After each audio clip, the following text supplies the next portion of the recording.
Hello, my friend. Today I will tell you another long-forgotten legend. Close your eyes and let the magic transport you to Middle-earth. Our journey begins.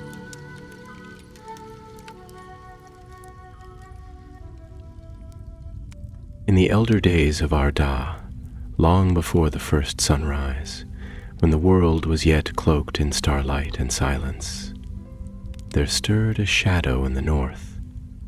Morgoth, the dark power and first betrayer, brooded in his fortress of Utumno, crafting evil in secret. Beneath the surface of Middle-earth, he dug deep halls and fiery pits, where he bred monstrous things from the substance of fear and flame.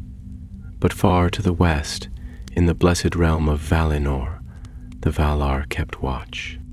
Among them was Oromë, the huntsman of the Valar. Strong and tall he stood, with eyes like storm-lit skies and a horn of silver slung across his back. Oromë loved the wide lands of Middle-earth, and often he rode alone across the darkened forests and empty plains, for though the elves had not yet awakened, the wild world still breathed with life, untamed and fierce. Oromë rode upon Naha, his mighty horse, white as foam upon the sea and swift as the wind that dances on mountain peaks. When Oromë passed, the earth trembled faintly beneath Naha's hooves, and the shadows shrank from his coming. One evening, under a vault of stars, Oromë ventured eastward, farther than he had ever ridden before. The forests here were deep and still, yet not silent. There was a wrongness in the air, a heaviness, as though the trees held their breath. Nahar's hooves slowed of their own accord, and Oromë, sensing the change, reined him in. The trees here grew twisted and gnarled, their bark blackened as though scorched by unseen fire. No birds sang, no beast stirred. Only the wind moaned faintly through the branches, whispering secrets no sane mind could follow. Then he saw it. The Grove of Aldumel. Long ago, before the marring of Arda, this grove had been a place of light and song. The spirits of the woods, the lesser Maya and their kin, had danced there beneath the stars. But now the grove lay in ruin. The central tree, once golden and tall, stood hollowed and black, its limbs stretched skyward like the fingers of a drowning soul. Oromë dismounted and approached the tree. He laid a hand upon its bark. It was cold, unnaturally so, and a tremor ran through the ground beneath his feet. Suddenly, the silence broke. A growl, deep and guttural, echoed from the trees, then another and another. Shapes moved among the trunks, great hulking forms with red eyes and slavering jaws, wargs. But these were not the beasts of nature Oromë had once known. These were creatures twisted by shadow, born of Morgoth's malice. Their fur was matted with blood, their limbs too long, their mouths filled with too many teeth. Oromë stepped back and drew his horn. With a breath, he sounded the Valaroma. The call rang out like thunder splitting the heavens. It rolled through the forest, driving back the darkness. The wargs halted, snarling, their ears flattened. In the distance, things unseen shrieked and fled. Even the shadows seemed to recoil. Then Oromë drew his great bow, carved of silver yew and strung with the hair of stars. With arrows swift and true, he felled the first of the beasts. Another charged, and Nahar rose with a thunderous cry, striking it down with hooves like hammers. But they were many. Oromë fought like a storm, blade flashing, bow singing, voice raised in wrath. But the darkness pressed closer. From the woods emerged a new terror, a creature of smoke and flame, shaped like a wolf, but tall as a house. Its eyes burned like coals, and when it howled, the stars themselves seemed to flicker. It was one of Morgoth's war beasts, an Urwarg, bred in the pits of Utumno, spirit-bound and mindless. Oromë faced it, and for the first time in an age, he felt a thread of unease. Not fear. He was of the Valar, and fear was a stranger to his soul, but concern. For if Morgoth was now moving openly, spreading his corruption across Middle-earth, then the hour was grave indeed. The cry to Na Oromë leapt upon his steed and charged. Silver light streamed from his spear as he hurled it into the beast's chest. The Urwarg screamed, a sound like splitting stone, and burst into flame. Its death lit the grove with terrible fire, and for a moment, the true horror of what Morgoth had wrought was plain. The battle ended with the dawnless night still above, but the grove was saved, for now. Oromë stood alone amid the ash, his brow shadowed and stern. He knew this was but the first strike, the first battle of many. Morgoth was rising, and if left unchecked, the darkness would consume all. He turned his eyes to the north. "In war, then," he whispered. "Let the hunt begin." And so the huntsman of the Valar began his ride, not for sport, but for battle. And all of Middle-earth would soon hear the thunder of his wrath. Far and wide did Oromë ride after the skirmish at Aldamel, swift as tempest, for his heart burned with urgency. The twisted beasts he had encountered were no mere wandering spawn, but heralds of a deeper evil stirring in the darkened north. Morgoth, ever cunning, had begun to stretch forth his arm in secret, testing the strength of the free lands with poisoned claws. And though the elves had not yet awakened by the waters of Gwyvinen, Oromë knew the time would come soon when their eyes would open beneath the stars. And what world would they wake to if Morgoth claimed it first? By the will of Manwë, he returned to Valinor, the radiant land beyond the encircling seas. There, before the throne of Tanaquil, beneath the light of the two trees, he spoke of what he had seen: the corrupted beasts, the defiled grove, and the war shadows rising from Utumno. The Valar listened in silence, their faces solemn. Varda's gaze turned northward, and her hand tightened on her silver staff, for even she, the Lady of the Stars, felt the threat coiling. But not all were swift to act. Some counseled patience, arguing that Arda was still in its forming years, and that battle might mar its shaping beyond repair. Yet Oromë, fierce in loyalty and swift in purpose, would not suffer delay. "While we speak in brightness," said he, "Morgoth builds in shadow. He means to claim the wild lands of Middle-earth ere ever the children of Iluvatar awaken. If we wait, we yield." Manwë at last nodded, for he knew the heart of the world better than any, and he perceived the storm that must come.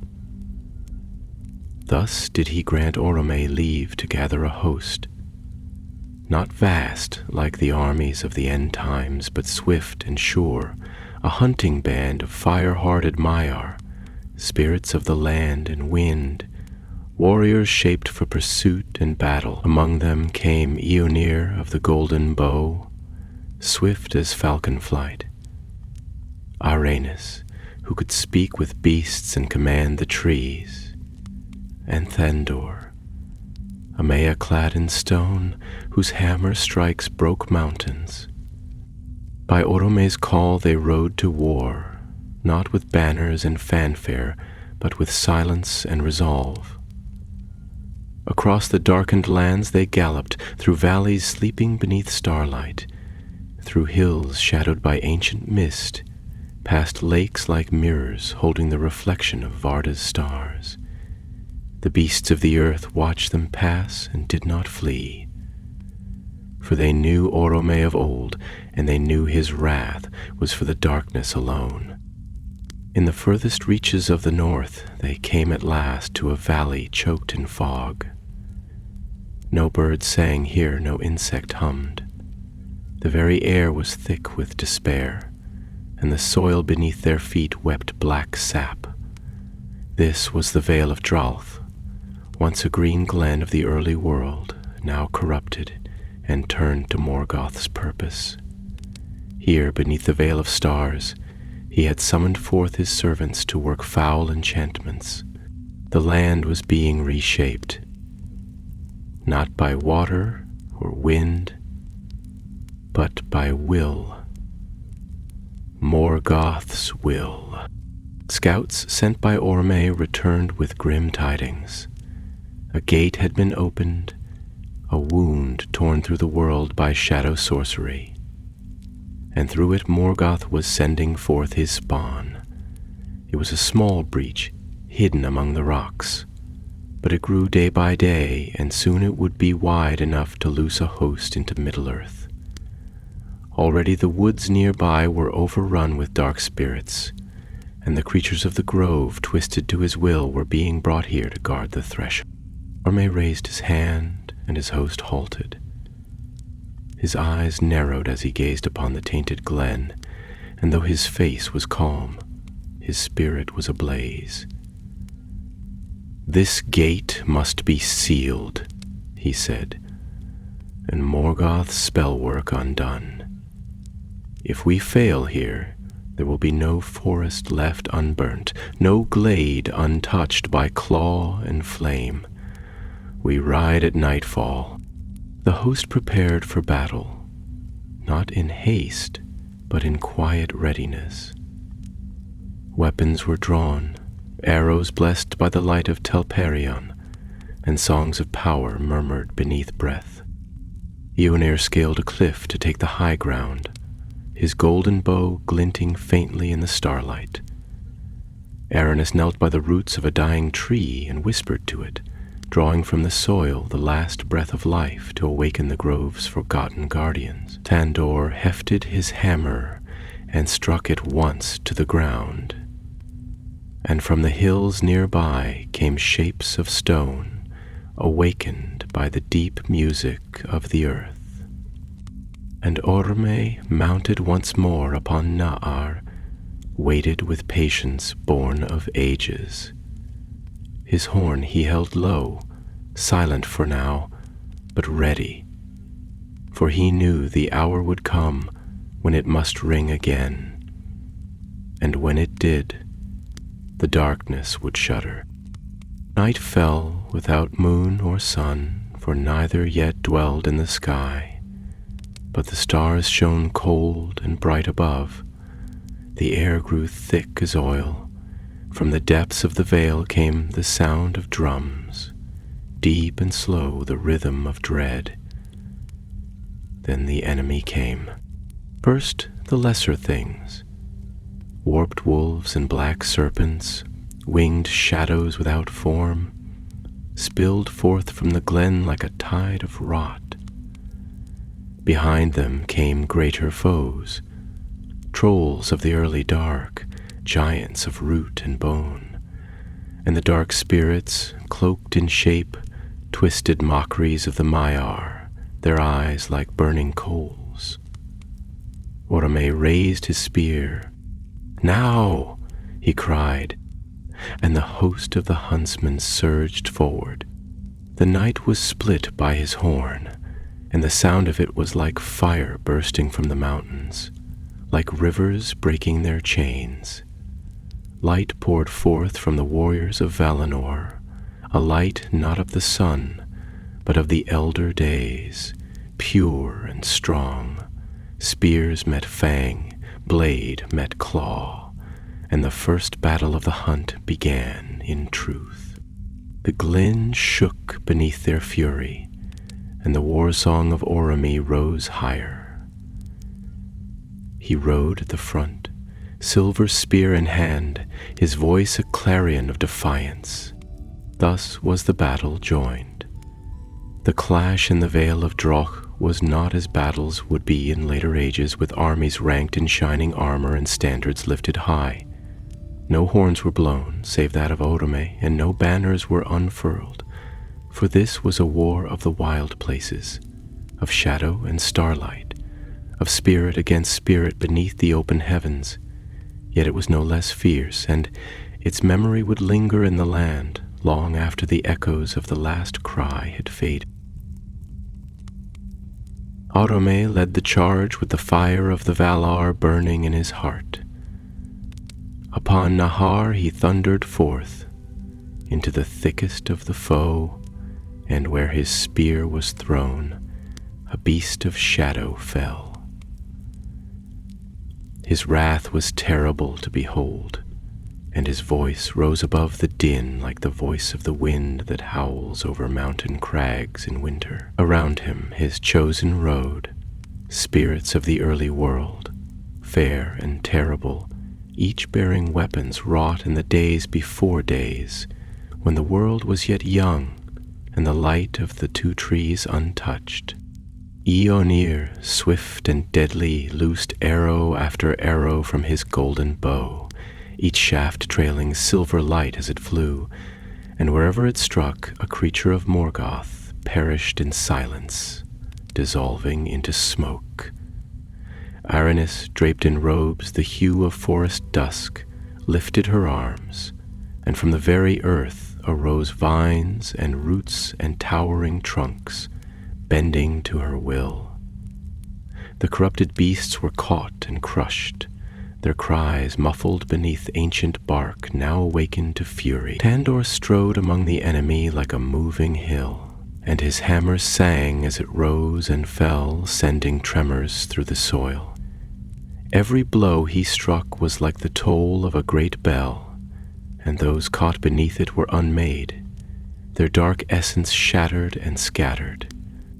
Yet the foe was many and tireless, pouring forth from the rent in the world's flesh like water from a broken dam.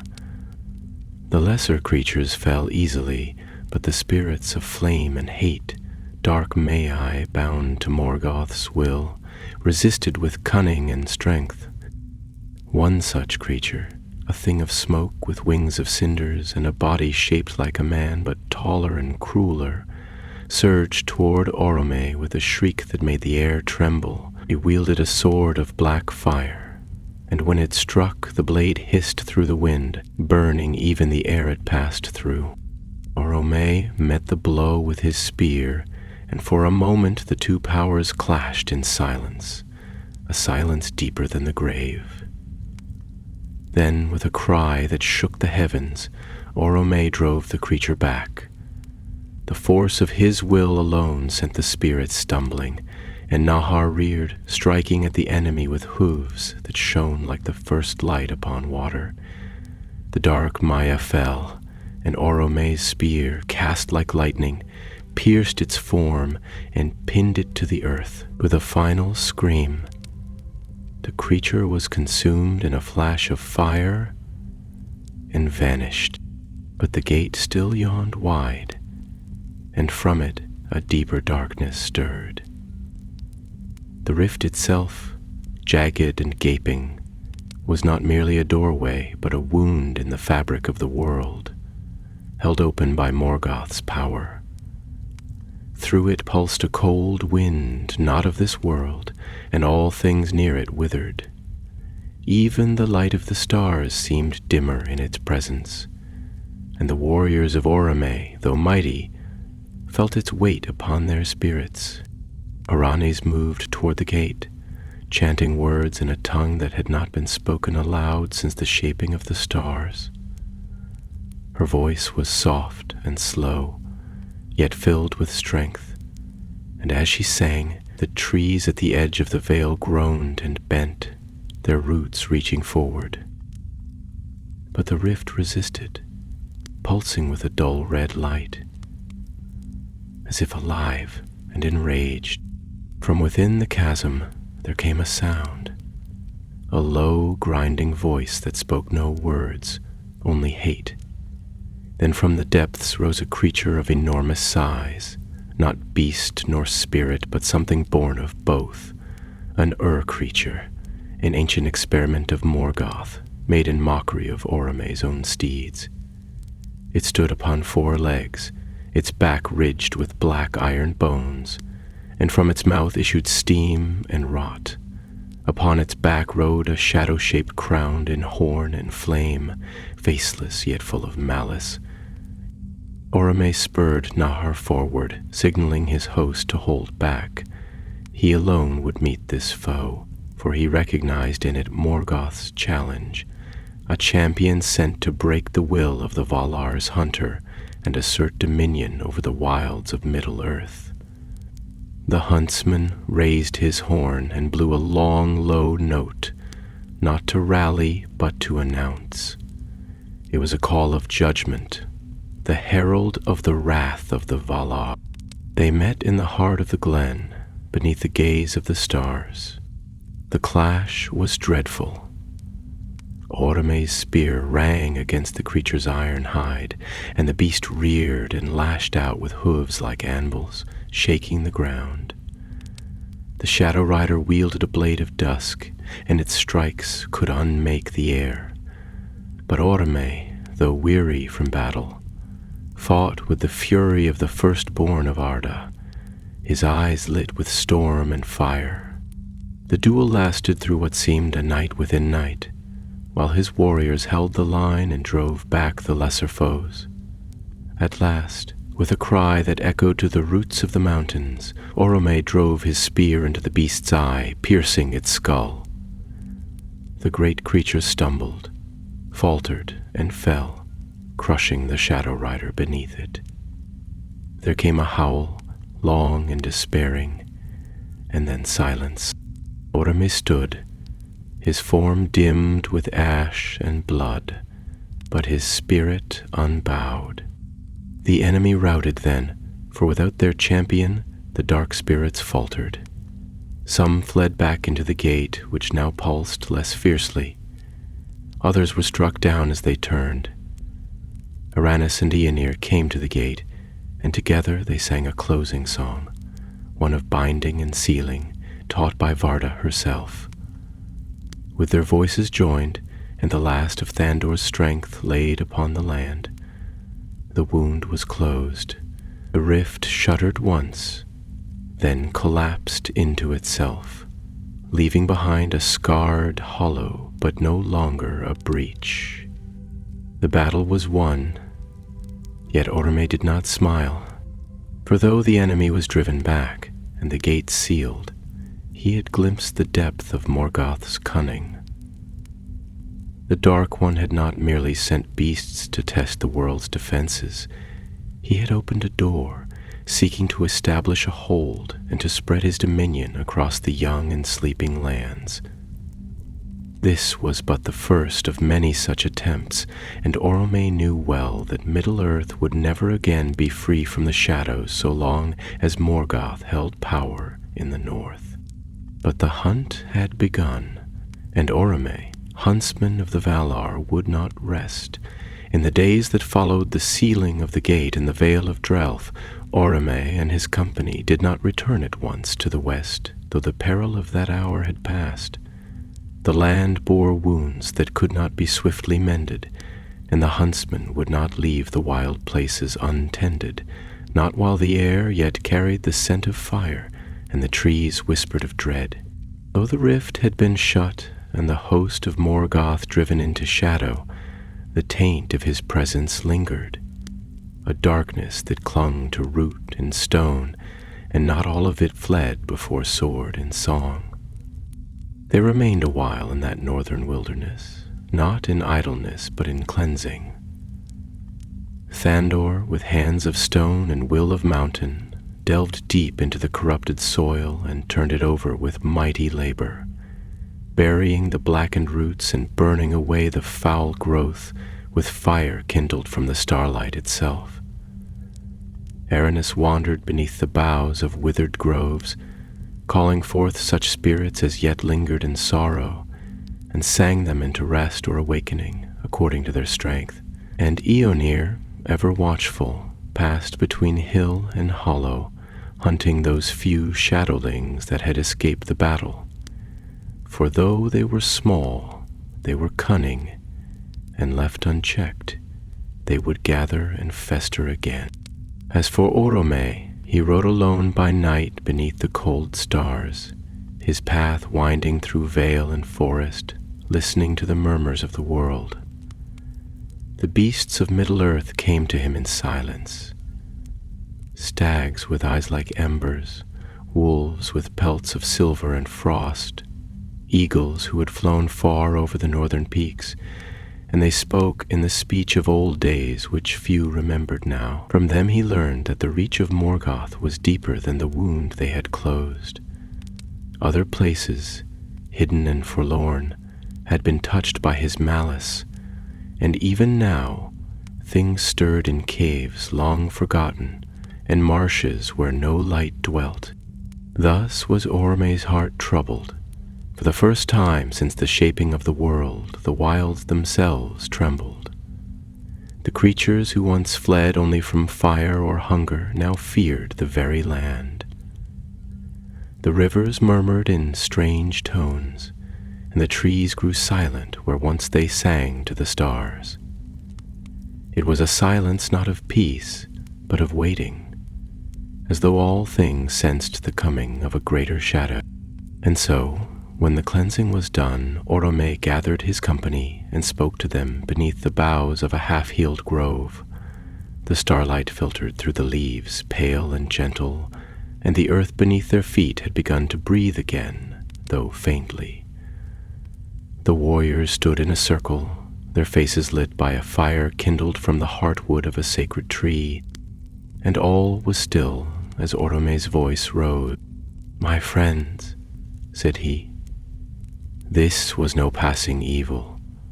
The wound we closed was but one finger of a hand that now stirs in the north. Morgoth gathers his strength in silence, but his desire is plain, to claim the lands unguarded and make of Middle-earth a realm of fear before the children of Ilúvatar have even drawn breath." There was a murmur among them, for though they were spirits of great power, they felt the weight of those words. The thought that the lands they had watched grow from chaos, nurtured with care and song, might fall to ruin before the firstborn awoke, was heavy with sorrow. "But we are not without hope," Oromë continued, and his eyes burned bright. "We have stood against his servants and prevailed. We have seen the wound and closed it. Let this be the first of many deeds. Let it be known that Middle-earth shall not fall unchallenged. The hunt has begun, and it shall not end until Morgoth is cast down or driven into the outer dark." Then they raised their voices in assent, not with cheer or boasting, but with grim resolve, for they knew that a long road lay ahead, and many of them would not walk it to the end. Before they departed that place, Oromë planted a seed in the center of the glen, taken from the gardens of Yavanna. It was the seed of a mighty tree, one whose roots would run deep, and whose branches would shelter the land from shadow. He knelt as he set it into the earth, and with his own hand he watered it from a flask drawn from the wells of Valinor. Then he rose, and for a moment all light in the glen seemed to gather upon that spot, as though the stars themselves had bent their gaze in blessing. "We leave this place," he said, but not forgotten. Let it stand as a sign that even where the shadow passes, life may return. Let the tree grow, and may it remember the hand that planted it and the fire that burned here. They turned then from the north and rode south and east, for Oromë would not wait for darkness to come again. He would seek it out, and where it gathered he would bring the fury of the hunt. They passed through the mountains where dragons yet slumbered in stone, and over plains where silence reigned. They came to the edge of the great wood that in later days would be known as Greenwood the Great, though then it had no name, only shadow. And there too they found traces of Morgoth's work. Small at first, no more than twisted creatures hiding in root and hollow, but their presence was proof enough that the enemy's hand had reached even to those far places. In one glade they found a ring of stones, blackened and half-buried, from which no grass grew. Heraeus knelt beside them, her face pale, and said that here a lesser spirit of the woods had been bound and broken. Thandor struck the stones with his hammer, and they crumbled like dust, and the earth sighed beneath them. From that place Oromë sent forth messengers, beasts and birds that would carry word to the far corners of the wild. The hunt was begun, and all free spirits of Middle-earth were called to take heed. But even as they rode on, deeper into the forgotten lands, Oromë knew in his heart that the battle they had fought was but the first. Morgoth was far from idle, and in Utumno he was fashioning horrors that had never yet walked the earth. Not all of them could be stopped before they were loosed, but the hunt would ride on, and wherever shadow gathered, it would find no peace. Thus did the war in the wilds begin, not with armies or thrones, but with hunters in the dark, and the land itself caught between fear and hope. Now the tale turns once more to the north, to the fastness of Utumno, the dark stronghold Morgoth had carved into the roots of the world. There, beneath mountains crowned in iron and frost, the fallen Vala brooded upon the tidings that had reached him through whisper and shadow. The rift at Drelk was sealed, his creatures routed, and Oromë himself had ridden forth in wrath. Yet Morgoth, who had kindled rebellion before the shaping of the world, was not easily dismayed. He had tasted defeat before, and learned to make of it a deeper hatred, more cunning and cruel. In chambers lit only by the red glow of forges and the glimmer of fire sickness that clung to his walls, Morgoth sat upon a throne of black obsidian. His face was shrouded in gloom, and his crown was wreathed with flame. Around him gathered the spirits who had followed him into darkness in the beginning, the fallen Maya who had bound themselves to his cause. There was Thu, the sorcerer of shadows, later known as Sauron, who stood in silence beside his master, his thoughts coiled like serpents. And there were others, lesser but no less wicked, who had long labored in secret to shape the weapons and monsters Morgoth would unleash upon the world. A great forge had been kindled in the deeps of Utumno, a forge unlike any wrought by Aule or his kin, for it was fed not by fire alone, but by the pain and fear of enslaved spirits. In those halls of smoke and anguish were fashioned new beasts, mightier and more terrible than the first, wolves whose breath froze stone, serpents whose venom blackened rivers, and dark-winged horrors whose cries could kill. These were not creatures of natural kind, but twisted echoes of things that might have been, shaped in mockery of Yavanna's living works, and driven by wills not their own. Yet Morgoth, ever desiring to surpass his enemies in both fear and might, sought now to bring forth a greater terror still, one that would not merely slay but unmake, a thing to be remembered in dread through all the long years to come. He called it Vel Arakar, the flame of wrath. From the bowels of Utumno he summoned fire spirits that had wandered in chaos before the world was firm. Spirits that had never known form or limit. With his will, he bound them into flesh of shadow and flame, and from his forge there arose the first of the Balrogs. These beings, terrible beyond reckoning, towered like giants of smoke and fury, with man-shaped forms cloaked in fire and faces like burning masks. In their hands they bore whips of flame, many-thonged, and the heat of their wrath could melt stone. Morgoth named them his dread captains, and he sent the first of them into the wilderness, not to make open war, but to move in secrecy, to test the strength of Oromë's hunt, and to sow terror where no fire yet burned. Meanwhile, far from those deep halls of torment, Oromë and his companions had come into the lands of Eredengrin, the Iron Mountains, a vast and broken range that stretched like a wall across the northern world.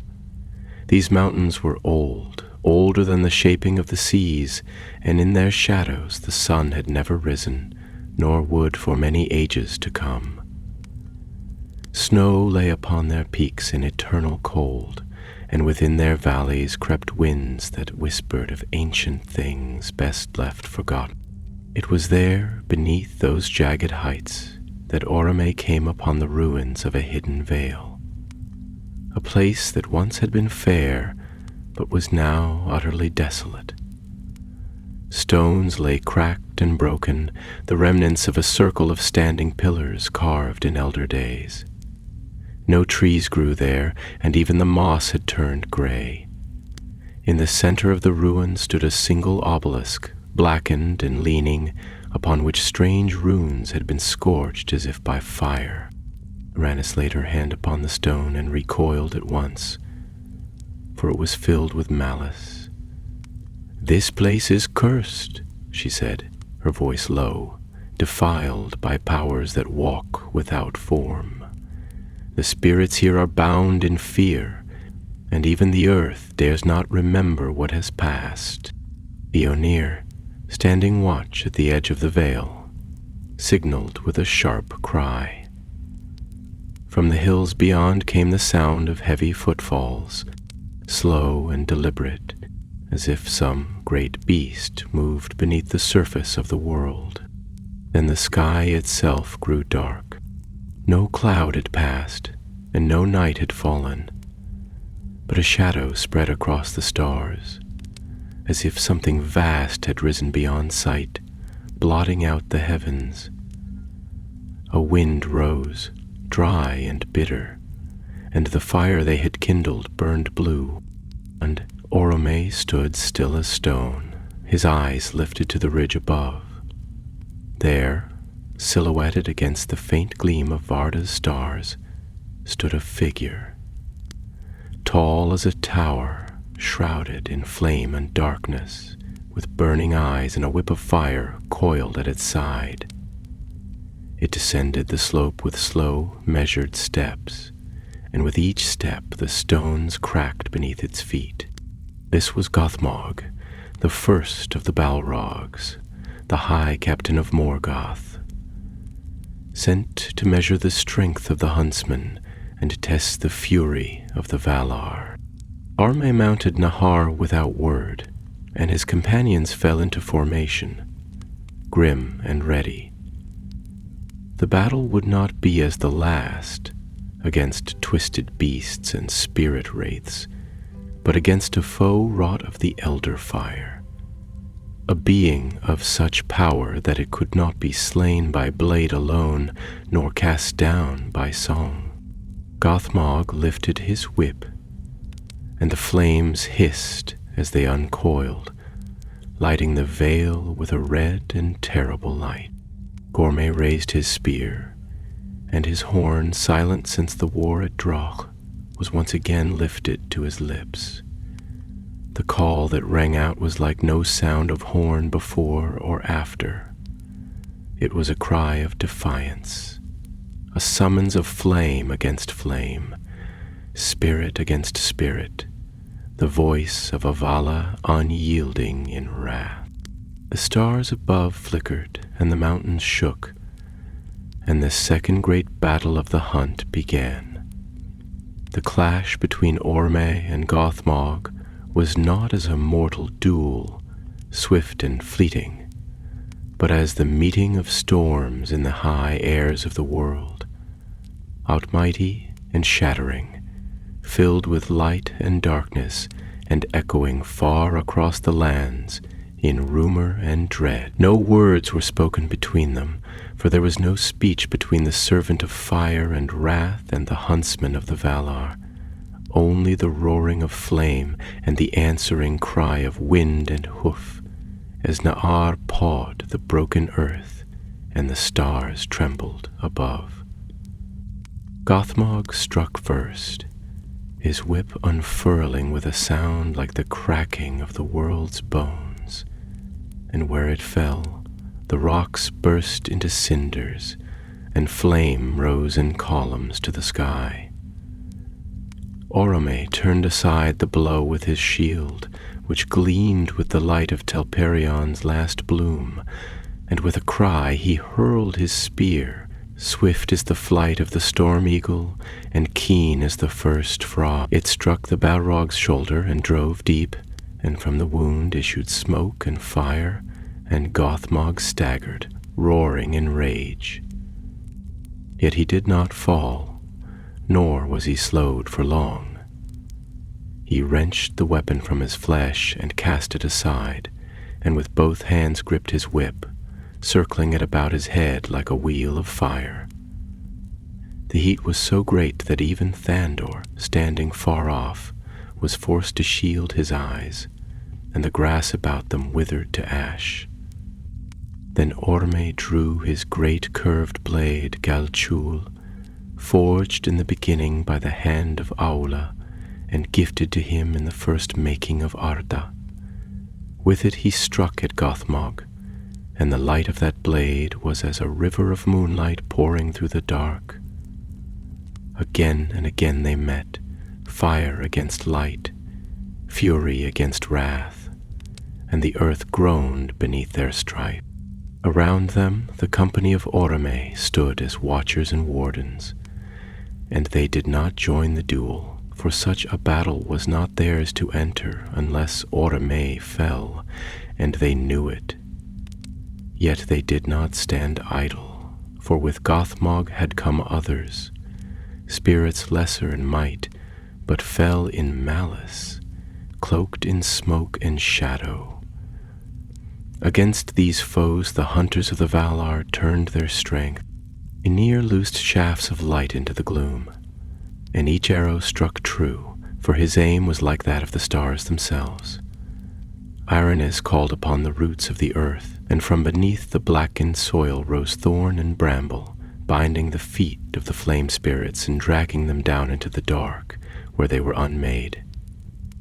Thandor, with his hammer, shattered the rocks where fire had taken hold, and from the broken stone rose clean water, extinguishing the lesser flame. The vale became a battleground of terrible power. Flames leapt skyward like the breath of dragons, and shadows danced among the ruins of ancient stone.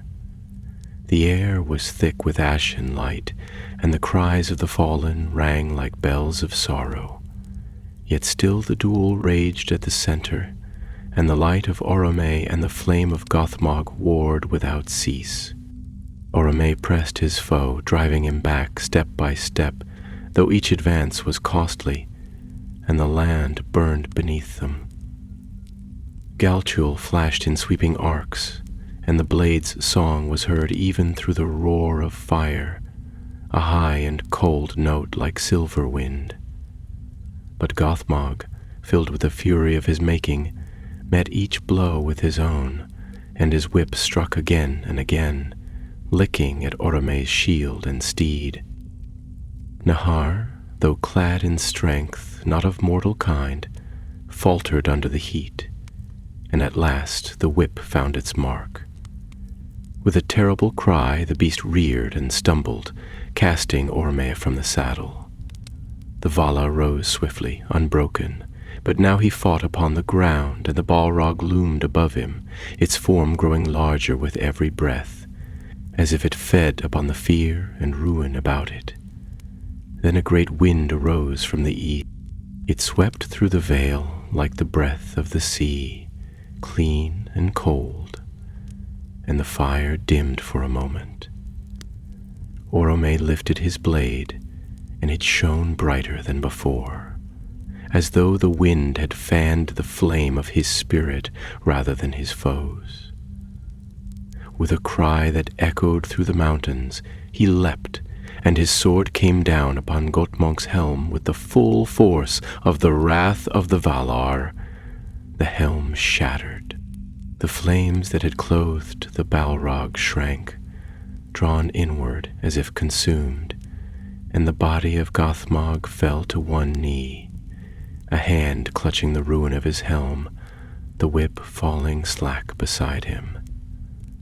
Oromë raised his sword again, but before he could strike the final blow, there came a deep tremor beneath their feet, and the mountain groaned. From the depths of the vale a voice rose, low and cold, as though spoken by the stones themselves. It was the voice of Morgoth, carried on the breath of the world. "Enough!" The sound stilled all motion. Even the fires paused, the winds fell silent, and the stars themselves seemed to flicker.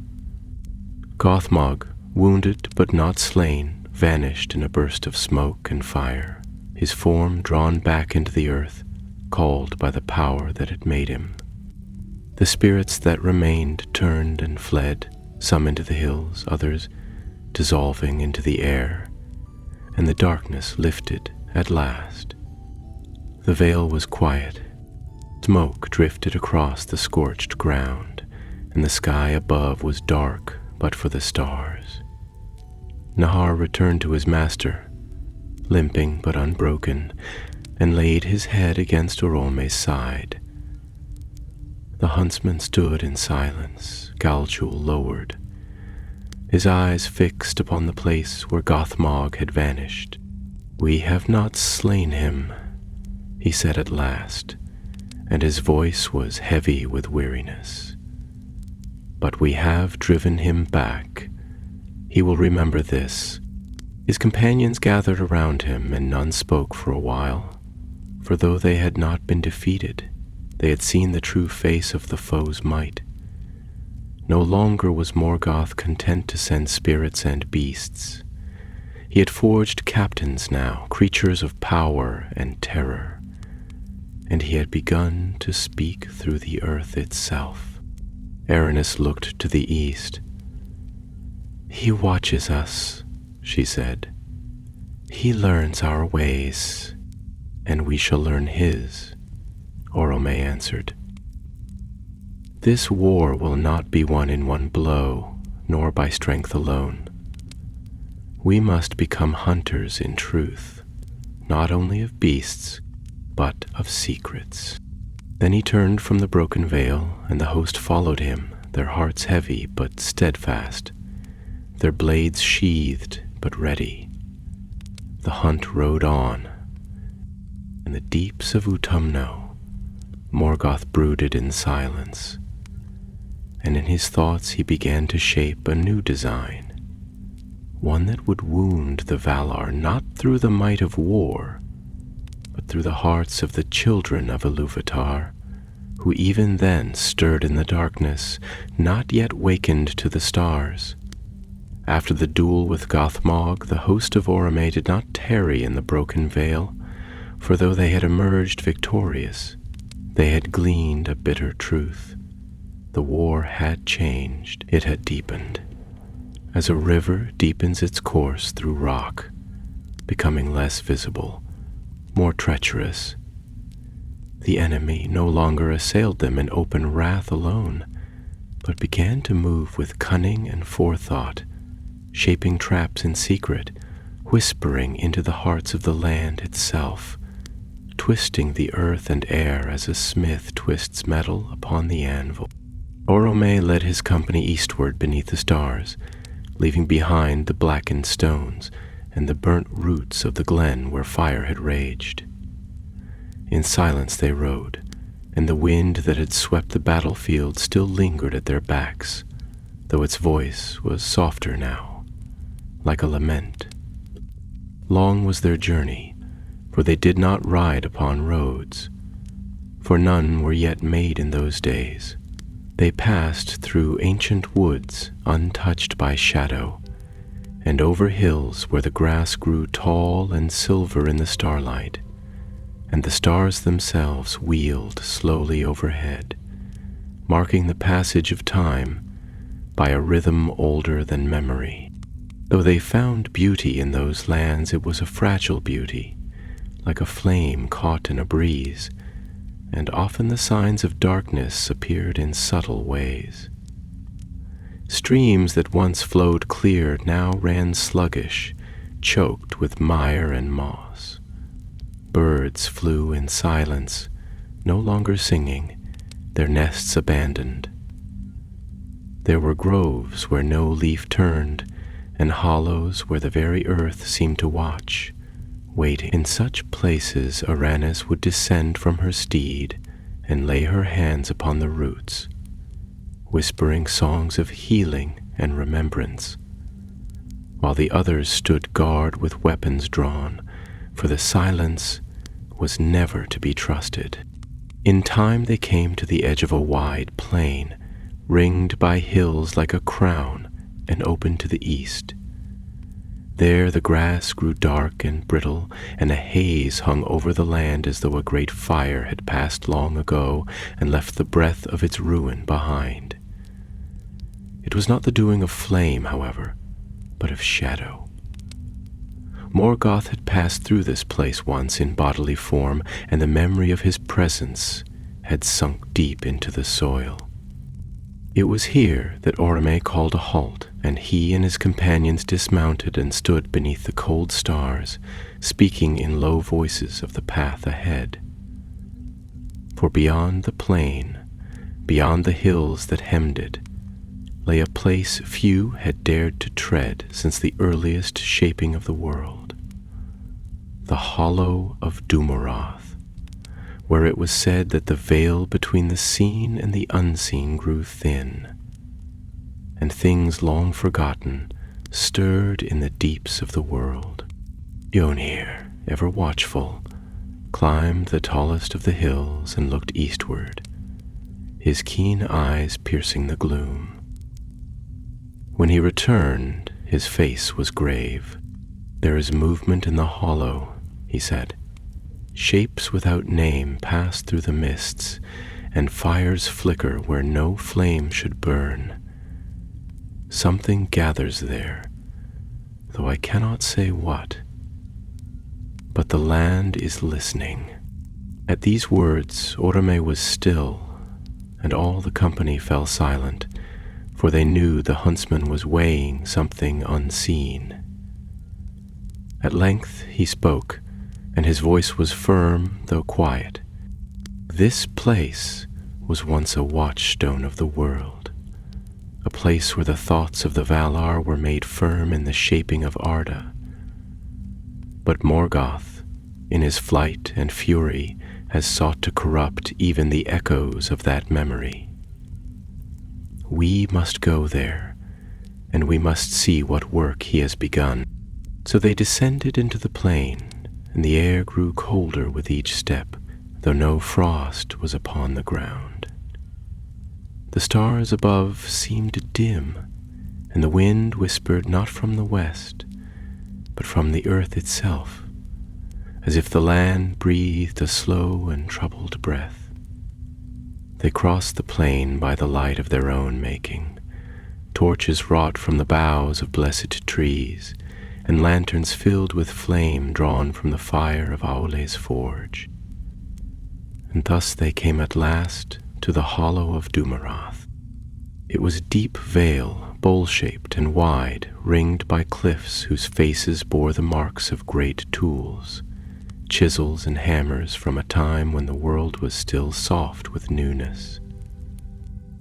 At the center of the hollow stood a stone dais, half buried in soil and ash, and upon it a single spire of crystal rose, cracked and blackened. This had once been a beacon, set by the Valar in the first music to hold fast the song of the world, a stone that resonated with harmony and kept the rhythm of growth and peace. Now it was silent. Arani stepped forward and laid her hand upon the crystal, and she shuddered. "It is poisoned," she said, and her voice trembled, though not from fear. "There is a song still within it, but it has been twisted. Morgoth has bound another rhythm to it, discordant and cruel. If he completes this work, he may use the stone to bend the land itself to his will." Then Orme's eyes darkened, and he strode forward, placing his hand upon the hilt of Galchul. "He seeks not only to destroy, but to unmake, to corrupt the music at its source. This cannot be allowed." But even as he spoke, the mists around them thickened, and from the cliffs there came a low, echoing chant, not made by mouths, but by will, a spell woven in darkness. From the stone itself rose a hum, deep and slow, and from the hollow paths among the rocks came shapes, tall and gaunt, cloaked in rags and ash. These were not living beings, nor wraiths in the manner of the houseless spirits. They were echoes given form, cast-off thoughts of Morgoth made flesh for a time, with faces like masks and hands like claws of smoke. They came in silence, yet their presence filled the hollow with dread, for they were not meant to kill, but to guard, to delay, to bind. They moved as one, and their eyes glowed with a cold fire. Oromë drew his blade, and its light blazed forth like a star born anew. The hunters formed a circle around the dais, and the creatures fell upon them, not in rage, but in a terrible calm, as if they moved to a rhythm only they could hear. The battle that followed was unlike any the hunt had faced before. The creatures did not bleed, nor cry out, nor falter. They faded and returned, striking from shadow and mist, their limbs twisting like smoke. Arrows passed through them, and blades met resistance not of flesh, but of thought, as though cutting through a dream that refused to end. Oromë fought at the heart of the ring, guarding Aranis as she knelt by the crystal, chanting words of cleansing drawn from the song of the beginning. Eonir covered her with bow and knife, moving like the wind, and Thandor, who feared neither ghost nor flame, swung his hammer in mighty arcs, shattering the stone where the shadows clung. At last, Aranis placed her hands upon the crystal and poured into it a song of healing and harmony, drawn from the memory of Yavanna's gardens and the light of the two trees. The crystal pulsed once, twice, then shone white and steady. The mists recoiled, and the shadows shrieked without sound and were drawn back into the earth, fading like smoke on the wind. The hollow fell still.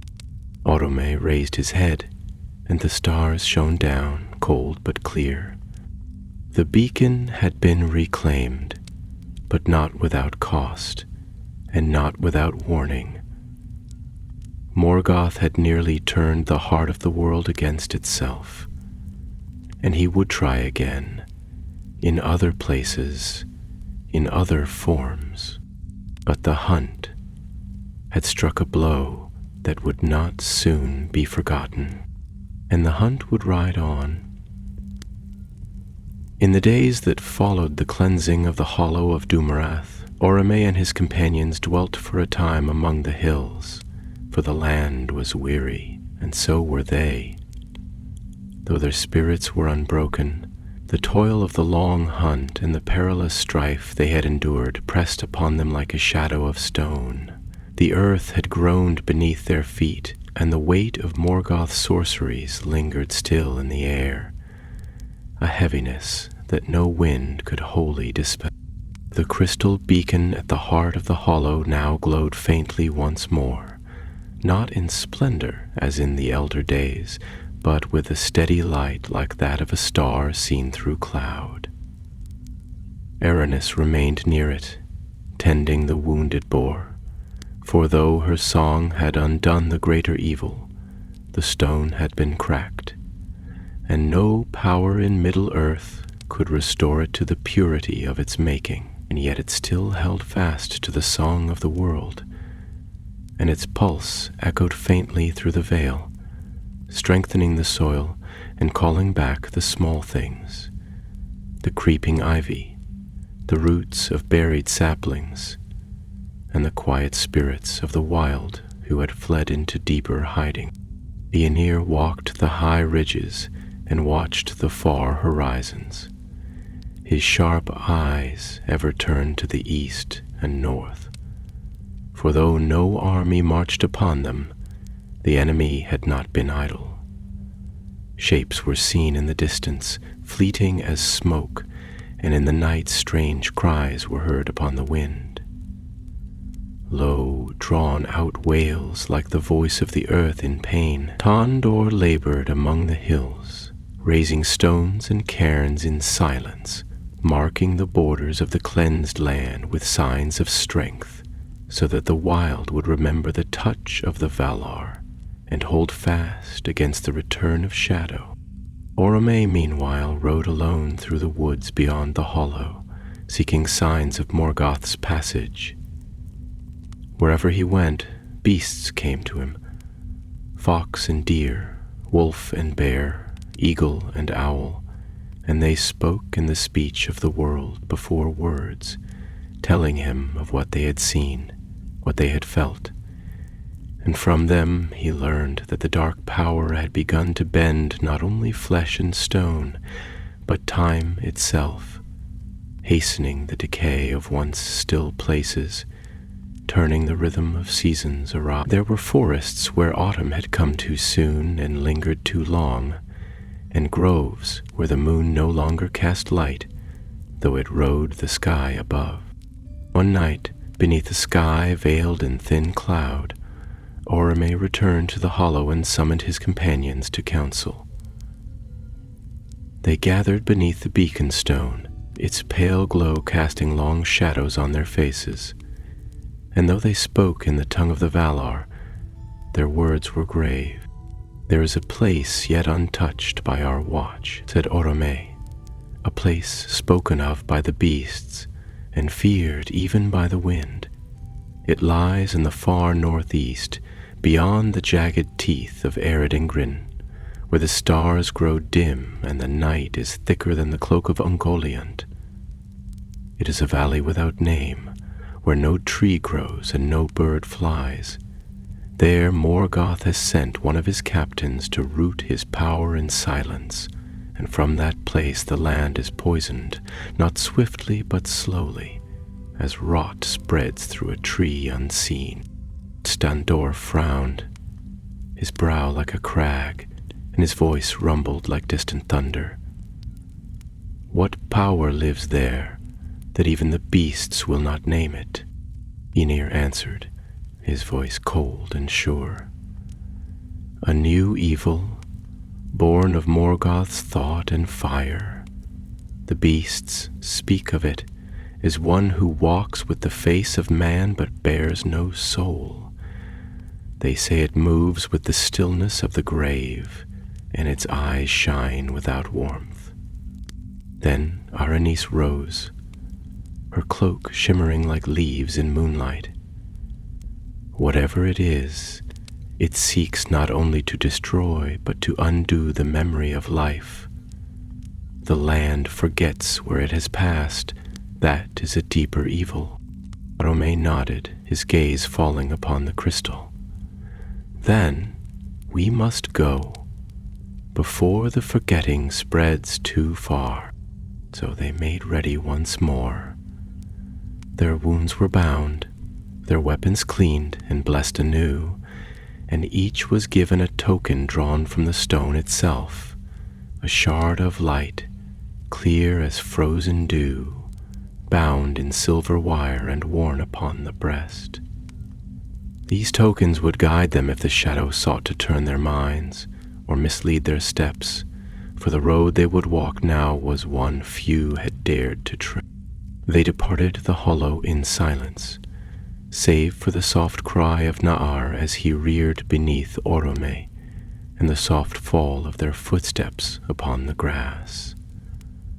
The stars above were cold and watchful, and the land around them lay hushed, as though it too held its breath. Their road led them through lands unmarked on any map, through ravines where old bones lay buried, and across plateaus where the wind never ceased to howl. In one place they passed a river turned black, where even the stones were soft with decay. In another, they found a hilltop crowned with a ring of thorns, growing in a perfect circle, though no hand had shaped them. On the sixth night, as they camped in the lee of a broken ridge, a shadow passed over the stars. It moved not like a bird or cloud, but as a living thing, vast and slow. Eanir, who kept watch, called softly to the others, and all beheld it, a great winged form, dark as pitch, gliding without sound across the heavens. "It is one of the Nameless," Ernest whispered, her voice trembling. "Not dragon nor beast of air. It is thought and fear given wings." They watched as it passed, and no breath was drawn until it was gone. After that night the land grew stranger still. Trees stood where no roots had grown before, their bark smooth and gray, their leaves unmoving. Time lost meaning, and the stars no longer wheeled as they should. The air itself felt thick, like a thing breathed once too often, and the grass beneath their feet did not bend as they passed. At last they came to the edge of a chasm, vast and deep, where the land fell away into blackness, and the far side could not be seen. A single stone bridge crossed it, narrow and worn, and at its center stood a figure. A tall man clad in mail of dull iron, a helm upon his head, and a sword of black steel resting point down before him. His face was hidden, and no breath stirred him. Oromë halted and raised his hand. "This is the threshold," he said. "Beyond lies the valley of forgetting." None spoke, for they felt the weight of the moment, the presence of something ancient and wrong. Then Oromë dismounted, and drawing Galchul from its sheath, stepped forward toward the figure on the bridge. The hunt had come at last to the gate of the deepest dark. Long did Oromë stand before the bridge, silent and still as carved stone, and long did his eyes remain fixed upon the solitary figure that barred their path. The wind moved not, and the stars above gave no light, for the sky was shrouded in a veil of cloud, gray and unmoving, as if the very heavens withheld their gaze from that place. Behind him his companions waited, mounted and watchful, but none stirred nor spoke, for each felt that a boundary had been reached, a line drawn not upon stone or soil, but in the very fabric of Arda, between the world that was and the shadow that would be. The figure upon the bridge did not move. Its stance was not of one at ease, nor of one prepared for battle, but something colder, a posture of waiting, of presence unyielding, as though it were not a sentinel born of flesh or spirit, but the embodied will of the shadow itself. The helm it wore had no visor, only a smooth, dark face where no features lay, and the sword it bore gleamed faintly with a light that was not light, but a reflection of memory dimmed and twisted. Then Oromë took a step forward, and Galchul, which he held in his right hand, flared with sudden brightness, like the first glint of starlight upon a blade drawn in defiance. The bridge trembled beneath his footfall, and the air grew tense as a bowstring drawn to its limit. "Hear me," said Oromë, and his voice, though low, carried across the chasm like the echo of a great bell ringing in a forgotten hall. "I am Oromë Alderaan, the hornblower, the hunter of the Valar, and this land you guard lies under shadow without name, a stain upon the living world. Let the gate be opened and the path made clear, for I will pass." At his words, the figure did not speak, but a change passed through it like the ripple of wind across still water. The sword was raised, slowly and without sound, until it stood upright before its bearer, the point aimed at the stars that could not be seen. A faint whisper arose, as of dead leaves stirring in the corners of a silent room, and from the depths of the helm came words, dry as dust and cold as moonless night. "You are not known here," it said. "Your name is wind in the valley, and your light is a shadow among shadows. Go back to the lands of memory. There is no place for you beyond." At this, Eonir's hand moved toward his bow, and Aranis stepped forward, her eyes shining with quiet fire. But Oromë raised a hand, bidding them hold. Then he stepped onto the bridge, and the light of his blade increased, driving back the gray mist that clung to the stones. "You speak with a voice not your own," said Oromë, "and your thoughts are not your own, though you wear the mask of form. You are a husk, a vessel filled with borrowed will. I do not ask your leave." With that he strode forward, and the bridge shuddered beneath him, for the power of the Vala was not hidden now, and the land itself trembled at his passing. The figure raised its sword, and for a moment it seemed that flame kindled along the edge, but it was not fire, rather a sheen of void, of forgetting, as though all that the blade touched would fade from the remembrance of the world. Then the battle was joined. They met at the center of the bridge, and the clash of their blades rang out across the chasm like the tolling of ancient bells. Sparks flew, though no heat issued from the foe's weapon, only a cold that ate at light. Galchul shone with the fire of the stars, but the other blade drank light, dulled the air and silenced sound.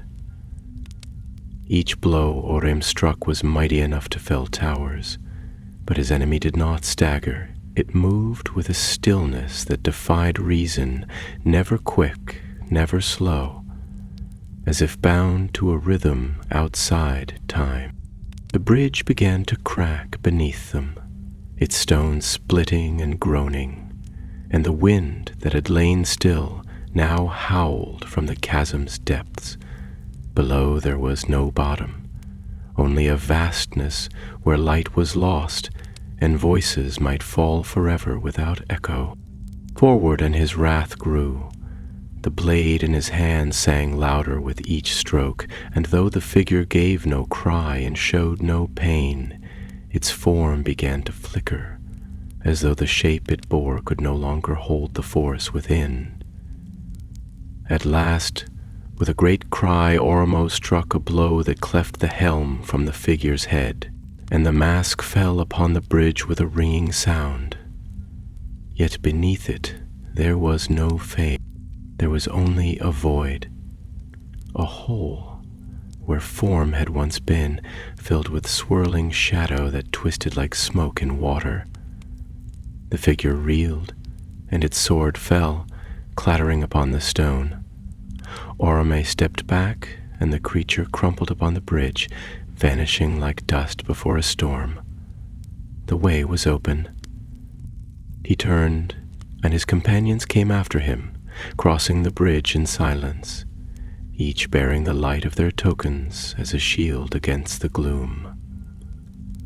As they passed over, the wind ceased, and the chasm fell still once more, as though the threshold they had crossed no longer cared for their presence. Beyond lay the valley. It had no name, for the land itself had forgotten it.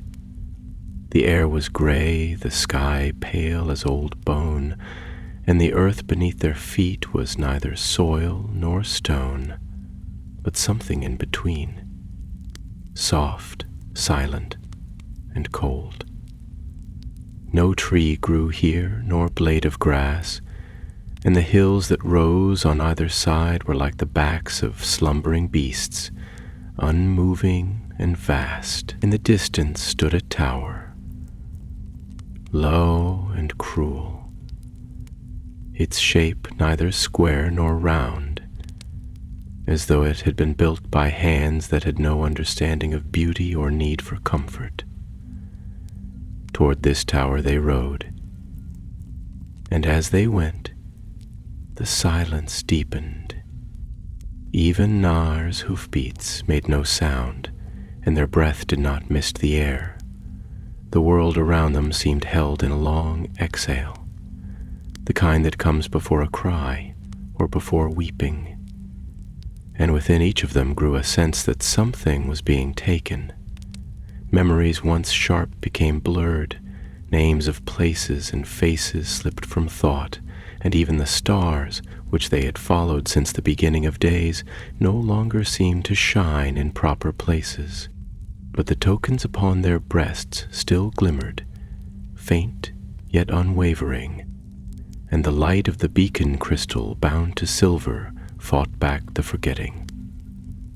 So they pressed on, grim and silent, and Oromë's face was like iron carved in fire. At last they came to the foot of the tower, and there they found a gate of rusted black iron, twisted into the shape of thorns. No guards stood there, but upon the gate was carved a single mark, a sigil of 3 circles, broken, surrounding a black flame. Berenice looked upon it and shuddered. "This is not of the world," she said. "This is a mark of unmaking." Then Oromë stepped forward, and with the hilt of Galchul he struck the gate. The sound that followed was not loud, but it rang through the land like a bell struck in the dark. And far above, something stirred. At the stroke of Oromë's blade against the twisted gate, a tremor passed through the tower as if it had been roused from a long slumber. The sound it gave forth echoed not only through the empty court about them, but into the bones of the land itself, reverberating with a tone that was not of stone upon iron alone, but of ancient will answering ancient defiance. The clouds above shifted, revealing no stars, but only a gray, lightless vault, as though the very sky had forgotten the song of the heavens. The iron thorns recoiled as if scorched, and the gate swung inward with a long, creaking moan, revealing a passage steep and narrow that led down into the earth beneath the tower. No light shone within, and no flame flickered there, only darkness deeper than night, and stillness so complete it seemed to swallow even thought. Turned to his companions, and for a moment none spoke, for they each felt a shadow pass over their hearts, not of fear, but of something older and more perilous, a doubt not of strength or courage, but of memory itself, a sense that they stood at the edge of being forgotten by the world they had sworn to protect. Then Aranis stepped forward, and the shard upon her breast glowed more brightly, casting a clear, cold light upon the threshold. "We go into the heart of the forgetting," she said, "but our names are not yet lost." Oromë nodded, and he led the way, descending into the dark. The path wound downward in long, sloping turns, carved not by hands that loved beauty or craft, but by force and purpose alone. The walls were of stone, yet they bore no marks of tool or chisel, only the strange flowing texture of matter warped and reshaped by will. From time to time they passed carvings, faces that seemed almost real, twisted in fear or anguish, mouths open in silent screams, eyes blind and wide. They did not speak of them, for there was no need, and no comfort in words. At length they reached a vast hall beneath the tower, circular and domed, with a roof lost in shadow, and pillars of black stone rising like dead trees. The light of their tokens was swallowed here, and they drew close together, for in that place sound and thought were muffled, as if by a great pressure that pushed inward from all sides. In the center of the hall stood a dais, and upon it a dark orb rested in a cradle of stone, motionless and cold, yet radiating a sense of dread so heavy it pressed upon the chest like a weight. Aranis took a step forward, but Oromë raised his hand. "Not yet," he said. "There is something here, unseen." Even as he spoke, the shadows stirred. From behind the pillars, from beneath the very stones, shapes began to emerge. Not swift nor sudden, but slowly, as if drawn upward by some hidden thread. They were tall and thin, wrapped in robes of gray and black, their faces veiled, their movements fluid and soundless. There were 13 of them, and they formed a circle around the dais, their heads bowed, their hands folded across their chest. Then one among them raised its head, and its veil fell away. Where its face should have been, there was only a void, like the inside of a mirror that reflects no image. A voice issued forth, not through sound, but directly into the minds of those gathered, cold and clear, like water dripping into a deep well. "Why have you come? There is no memory here. There is no song. This place belongs to silence." Oromë stepped forward, galchul in hand, and the light upon its edge flared once more, illuminating the dark-robed figures with sudden clarity. They did not flinch nor move. "This land was not made for silence," he said. "It was made in the music of the Ainur, and your master's hand has marred it. That evil will not endure." The voice returned, soft and cruel. "Endure? There is no endurance, there is no time, only the forgetting. You who come with names in fire will fade like all others. Nothing abides here. Not will, not memory, not light. Then the figures began to move, not with weapons or wrath, but in slow, spiraling steps, as though they danced to a music that only they could hear. The orb upon the dais began to pulse with a low, red glow, and a hum rose in the air, faint but unrelenting, a rhythm of erasure, of unwinding. Oromë turned to Uranus, and she knew what was required. While the others formed a ring around the dais, blades drawn and tokens alight, she stepped forward and knelt before the orb. Her hands reached out, trembling not with fear, but with the weight of what she must do. She began to sing, not loudly, but with a voice like clear water in a cold stream, gentle and deep. The words were in the tongue of the Valar, a language of form and thought, and with each phrase she sang, the air around her grew clearer. The red pulse faltered. The veiled figures ceased their circling and turned their faceless heads toward her. Their forms began to shiver, as if the sound of her song were loosening the bonds that held them together. One reached toward her, but Aenir's arrow struck its hand, and the shape recoiled with a silent cry. Uranus sang on. The orb began to crack. From within came a high, keening note, not of sound, but of memory. A cry of all the things that had been lost, the names that had faded, the faces unremembered. But beneath her voice it found no root, and the cracks deepened. Then the 13 figures surged forward. Oromë stepped into their path, and the blaze of his sword was as a burning star. Thandor stood beside him, his hammer raised, and the two struck together with the fury of the old world. Aenir moved like the wind, arrows flying in swift arcs, while the tokens upon their breasts glowed brighter than ever before. Uranus gave her final note, and the orb split with a soundless shatter.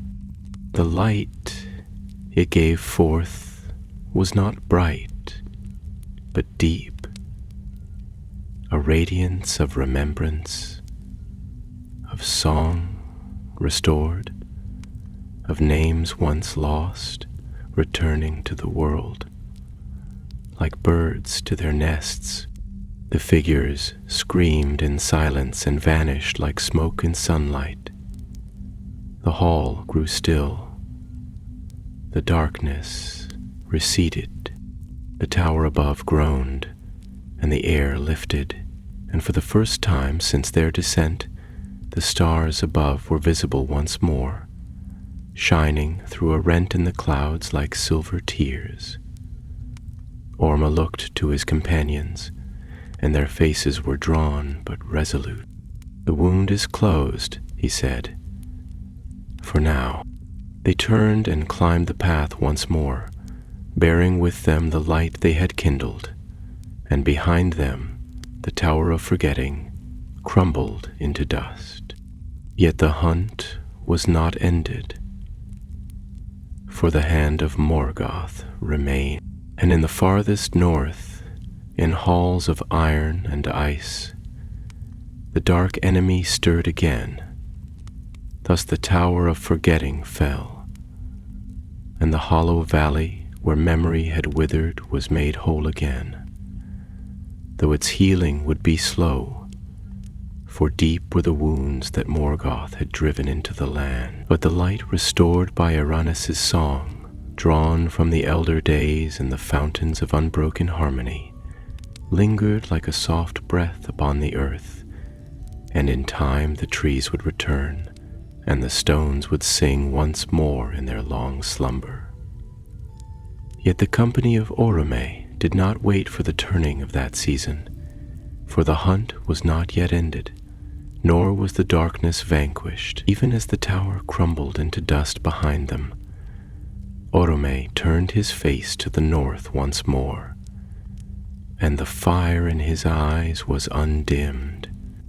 Long they rode across the wide lands of Middle-earth, passing through wild places where no name had ever been spoken, and across hills whose faces had never known the shadow of war. In those lands, untouched by the hand of Morgoth, the stars still shone in their rightful courses, and the winds carried the breath of Yavanna's gardens from afar. Here they found peace, but it was the peace of silence before the coming storm, and it bore upon it the weight of a world still unawakened. For the children of Iluvatar, the elves, had not yet stirred beneath the stars, though the hour of their awakening was near, and the Valar watched the east with bated breath. It was in such a place, upon a hill crowned with rowan trees and scattered with white blossoms, that Oromë called a halt. There they made camp for a time, and the land around them seemed to hold its breath in reverence, for the spirits of the earth knew Oromë, and his presence was as a balm upon the wild places. They did not light fire nor raise tents, but lay beneath the branches and watched the stars, speaking little. In the stillness, the burden of their long hunt settled over them like a mantle, and though none had fallen, all had been changed. At dawnless twilight, Oromë stood apart, and Aranis came to him. Her face was pale, but her eyes were steady, and she bore a question long held in silence. "Will it end?" she asked. "Will the darkness be undone before the firstborn rise?" Oromë did not answer at once, and the wind passed through the trees in soft song before he spoke. "It will not end as we might wish, not in full. Morgoth's roots run deep, and though we strike at his limbs, the core of his malice lies hidden in the far north, beneath the iron mountains and the cold of the deep earth. There he builds his fortress of Utumnu, and behind its gates he crafts evils yet unseen. There we cannot go, not yet, for even the Valar must move in accord with the great music, and the time for that reckoning is not now." She bowed her head, but her voice did not falter. "Then what is our purpose? If we cannot destroy the heart, why do we strike at the edges?" He turned to her, and the light of the stars caught in his hair, like frost upon dark stone. "Because every wound we heal, every place we cleanse, every spark we preserve against the dark, that is part of the song. We are not the end of the war, but its first answer. The firstborn will awaken, and when they do, the land must be ready. They must have stars to guide them, rivers to drink, forests to walk, and skies not wholly clouded with fear. If we cannot tear down Utumno, we can still make it so that Morgoth's hand finds no easy grip upon this world." So they remained a little longer, tending to the lands they had passed through. Thandor raised new standing stones upon the borders, carved with signs of watchfulness and strength. Aenir taught the birds and beasts to carry word, to pass warning through wood and air. Aranis planted seeds gathered from the hollow of Dumarath, carrying the memory of that place into new soil. And Oromë walked far and wide, speaking to the hills and the rivers, to the spirits of the valleys and the high places, laying upon them his will that they remember light, even in the long dark. But in the high north, Morgoth stirred once more. In the deeps of Utumno, he had heard of the loss of Dumarath and the shattering of the Forgetting Stone. He had seen the fall of Gothmog. Though the Balrog still lived, healing and fire and fury. He had seen his servants scattered, and the gate at Drolleth sealed, and though he laughed not, his rage kindled anew, and he began the forging of things more terrible. In his mind he shaped the great spiders of the dark, cousins to Ungoliant, to sow fear in the woods. He called forth new breeds of wolves, stronger and more cunning, to roam the empty lands. He spoke to the cold in the deep places, to flame and frost, bidding them rise and take shape. His hand turned to treachery now, not force alone, and he set about corrupting the spirits of the land themselves, twisting those who had once dwelt in joy and turning them toward envy and hate. These would be his spies, his roots in the far-flung corners of Arda, for he knew that the time would come when the elves would wake, and he wished not merely to crush them, but to own them. But Oromë, too, had seen the signs of the waking. It was upon the plain of Romanor, where a great lake lay sleeping beneath the stars, that he felt it. An echo, faint and distant, like the heartbeat of the world quickening. He dismounted, and with his hand upon the earth he listened, and there it was again. The stirring of life, not of the beasts nor trees, but of something new, something wrought in wonder by the mind of Iluvatar alone. He rose, and his face was filled with awe. "They come soon," he said. "The firstborn are near to waking." So he turned to the west, and the hunt at last was ended, not in triumph, nor in despair, but in the stillness before dawn. For their task had been to prepare the way, and they had done so with honor and fire. The world was not yet whole, but it was ready. And when the elves at last opened their eyes by the starlit shores of Cuvienen, they beheld a world where Morgoth's hand had been stayed, where stars still shone in clear skies, where forests still sang and the rivers still remembered their names. They did not know the battles that had been fought for their sake, nor the fire and shadow that had raged in lands far away, but they awoke free, and that was the gift of Oromë's hunt.